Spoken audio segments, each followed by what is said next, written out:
Headline edition, July 8, 1947. The Army Air Forces has announced that a flying disc has been found and is now in the possession of the Army.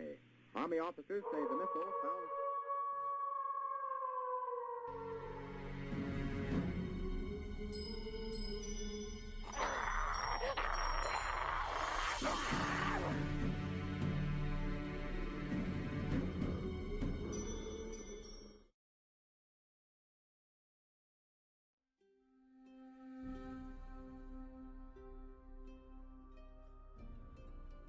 In the mid to late 1800s, settlers streamed west across North America in great numbers.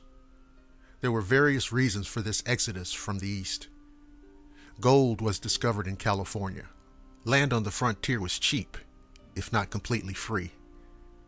And the belief in manifest destiny had taken root deep in the American psyche.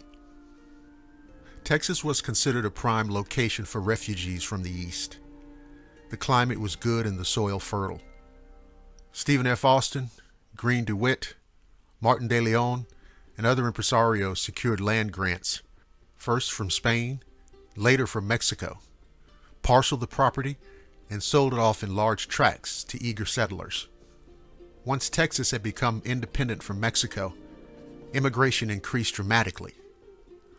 One area that attracted both Anglo and Native American settlers was in East Texas, in an area that today makes up Tyler and Polk counties. The reasons these pioneers chose this area west of the Sabine River were obvious to anyone who visited. The region was rich in timber and water resources. The land was good for farming, and the forest was teeming with all types of game. It was a virtual paradise. In the summer of 1846, something altogether new was introduced to the area's settlers: fear. This fear motivated the pioneers to reject the dog-run style cabins preferred in other parts of Texas and instead construct new homes of the thickest logs that resembled miniature forts. Students of Texas history might assume the source of this fear was tension between the settlers and the Native American tribes in the area. Such was not the case, as the dominant tribe of the area, the Alabamas, were presided over by a chief called Kalita, who generally preferred a peaceful, even friendly relationship with the white settlers. Despite the friendly relationship between the area's pioneers and the Alabamas, the settlers never felt completely comfortable with their Native American neighbors, and rumors of marauding Indians from the outer edges of Kalita's kingdom spread like wildfire from time to time.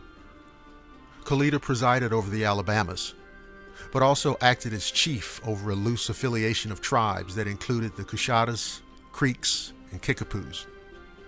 When such rumors surfaced, settlers would appoint a family member to serve as a watchman so that they would not be caught flat-footed by renegade Indians during the dark East Texas nights. It was during one of these times, when bands of marauding tribesmen were said to be in the area, that the legend of the Pebble Thrower of Peach Creek was born. The George Caudill family lived on Peach Creek, about a half-mile from the settlements called Peachtree Village. Having heard the rumors of roaming hostile Indians, George charged his 18-year-old son with taking the watch one hot night in August of 1846. The nervous youth began to hear movement sounds in the forest surrounding the family's cabin during the wee hours of the morning. The young Caudill could not see anything unusual in the dark woods, but continued to hear someone or something moving about. And suddenly an object of some kind struck the roof of the cabin. The teenager heard the object slowly roll down the eaves of the house and land on the sandy ground outside. Fearing this was some sort of Indian attempt to probe the cabin's defenses, the young man rushed to wake his father. Within minutes, the entire family was up and expecting the worst. A bit later, another small object struck the roof, rolled slowly down the sloped structure, and landed with a thump outside the cabin. This action was repeated multiple times throughout the night and was heard by the entire family. Mercifully, as the rays of dawn began to break through the towering trees of the East Texas forest, the activity ceased. Once it was fully daylight, the Caudills carefully stepped out of their cabin and inspected the area around the structure. The trees had long been cleared from the area immediately surrounding the home, making it impossible for anything to drop from them onto the roof. The front yard, as was the custom in those days, was kept grass and weed free and provided a sandy record of the tracks of any person or animal that visited the cabin. On that particular morning, there were no tracks of any kind. A search for the objects that struck the roof turned up nothing. The family was completely baffled. Around midday, George paid a visit to his nearest neighbors, a family by the name of Birchman. Cottle shared the story of the creepy goings-on of the previous night with his friend. Mr. Birchman replied, "That's funny. We had the same experience and about the same time. We couldn't find any tracks, but sure felt it was the Indians." The two men proceeded to the home of another neighbor, the Keyes family. They too reported having endured a barrage of pebbles during the previous night. Upon further inquiry, families up and down Peach Creek reported having experienced the shenanigans of the pebble thrower at some point in the recent past. Over time, the stone throwing continued. Annoyance replaced fear among the pioneers as it became clear that whomever the pebble thrower was, he was more prankster than marauder. All assumed that some mischievous Indian was the culprit, and it was decided a visit to Chief Kalita was in order, in the hopes that he could put a stop to the disturbing incidents. Upon hearing the testimony of the settlers, Kalita seemed strangely unsurprised and more than a little amused at the plight of the homesteaders. He stated that it was highly unlikely the pebble thrower was an Indian. He acknowledged there were probably a few unsavory characters among his tribal coalition, then added, "But the Indian does not poke fun at the white man. If he likes you, he will not do that. If he does not like you, he has a better way of letting you know than throwing pebbles on the roofs of your homes."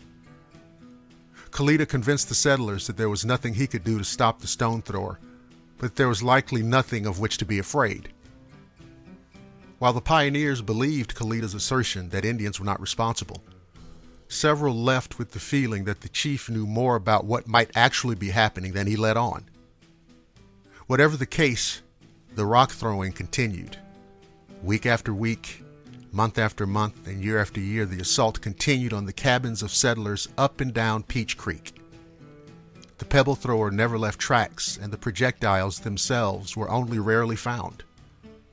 The pebble thrower of Peach Creek might have been a mischievous youth of native or Anglo origin. That would be the simplest and least disturbing explanation. It is worth mentioning, however, that the heavily forested regions of East Texas, West Louisiana, Southwest Arkansas, and Southeast Oklahoma have long traditions of wild man Sasquatch encounters. 2, Bigfoot lore is rife with incidents where these North American wood apes have reportedly hurled projectiles at or near people. The most famous example is no doubt the Ape Canyon incident that allegedly took place in the remote forests of Washington in 1924. However, literally hundreds of other projectile throwing events have been documented over the years. Incidents that are eerily similar to those experienced by homesteaders along Peach Creek so long ago continue to be reported to this very day. Could the pebble thrower of Peach Creek have been a Sasquatch? Many would find such a hypothesis laughable. But as someone who has been holed up inside a cabin in a remote and heavily wooded location during such a barrage of rocks, I do not. If there's anything to the Bigfoot phenomena, the possibility should be considered. Should you ever find yourself awakened in the middle of the night by a loud impact on the roof of the cabin in which you're living or vacationing, you likely have nothing to fear other than the loss of a good night's sleep. However, I would recommend inspecting the roof of the structure the next morning. Should you find rocks resting there, you might reconsider your plans before staying a second night. After all, rocks cannot fly onto roofs, and they do not fall from trees. Thank you for listening to the Shadowland radio show. To enjoy more paranormal and cryptid stories, visit blackwatermedia.net to listen to a vast archive of material. While there, consider becoming a Blackwater Media Swamp Hunter Society member and access all available premium content. You can also visit the Blackwater Media YouTube channel. While there, be sure to like, share, and subscribe. I'm Dr. William Lester, and I promise to see each and every one of you again on the flip side.